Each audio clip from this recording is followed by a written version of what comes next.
සබ්බ පාපස්සා කරන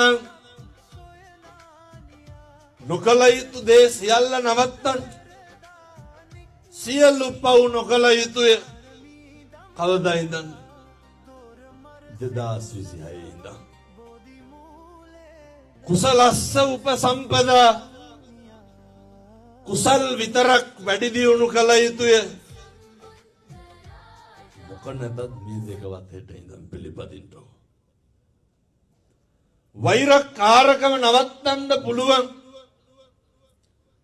හිතවල තියෙන තරහව නවත්තන්න පුළුවන්. එකම ආත්ම භාවය පින්නතුනි මනුෂ්‍ය ආත්ම භාවය.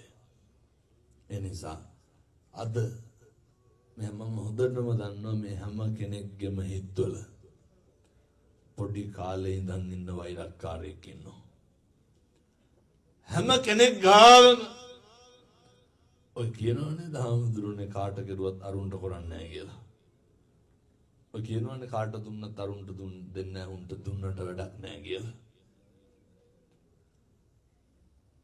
වෛරකාරකම නැති කරන්න නම් අර ඉන්න තරහකාරයත් එක්ක තියෙන ගනුදෙනුව නැති කරලා දාන්න ඕන. වෛරක්කාර ගනුදෙනුව නැති කරන්න ඕන.